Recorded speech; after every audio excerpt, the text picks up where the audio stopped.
C'est dans cette ancienne carrière de chaux, à Ecologia au nord de Laval, qu'un étonnant système agricole, vieux de 1000 ans, a refait surface, l'aquaponie, qui combine maraîchage et élevage de poissons.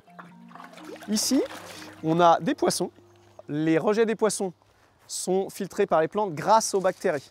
Les bactéries qui vont se développer de manière naturelle, elles sont présentes partout. Et là, il y en a des millions de bactéries qui vont en quelque sorte pré-mâcher, qui vont couper en petits morceaux les rejets des poissons pour que ce soit plus facilement assimilable par les plantes.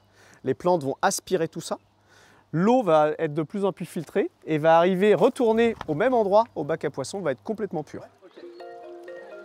Un jardin hors sol où poussent fruits et légumes, toujours en circuit fermé, avec 90% d'eau en moins, sans aucun pesticide, le tout sur des surfaces réduites. Ici, tout est dans l'eau. Et vous allez voir, les racines, elles développent un tissu incroyable. Et on voit bien la qualité des racines qui vont venir dans l'eau en fait, chercher tout ce dont elles ont besoin, donné grâce aux fameux rejets des poissons, comme dans la nature.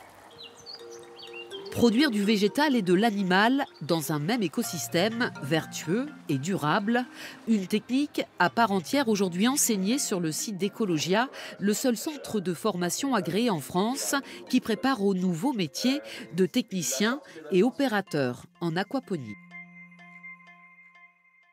Ce qui nous intéresse, c'est de comprendre quelle est l'altitude du compartiment les uns par rapport aux autres de manière à ce qu'on fonctionne en gravitaire derrière.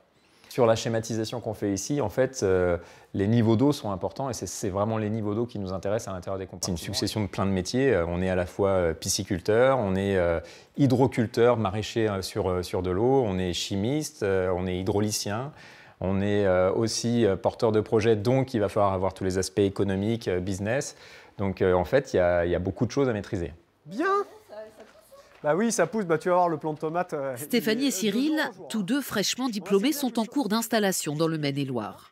Une ferme aquaponique de 1500 mètres carrés qui devrait voir le jour d'ici 1 an, la première dans la région, avec comme cible les restaurants gastronomiques déjà séduits par ces poissons d'élevage. On avait acheté un lot de poissons aquaponiques de Omble de Fontaine aquaponique et qu'on a fait découvrir au chef. Et on a des retours vraiment très positifs. Sur la qualité du poisson, sur la qualité de conservation, sur la partie maraîchage. Donc là, on va être sur un marché encore plus de niche sur les fleurs comestibles, les légumes spéciaux. Là aussi, toujours à destination des chefs gastro. Côté financier, la mise en place d'un tel système engage de lourds investissements et le modèle économique reste à trouver pour rassurer les investisseurs. Mais l'aquaponie apparaît comme l'une des solutions durables face aux enjeux climatiques. Aujourd'hui en France, il existe une quarantaine de fermes de ce type.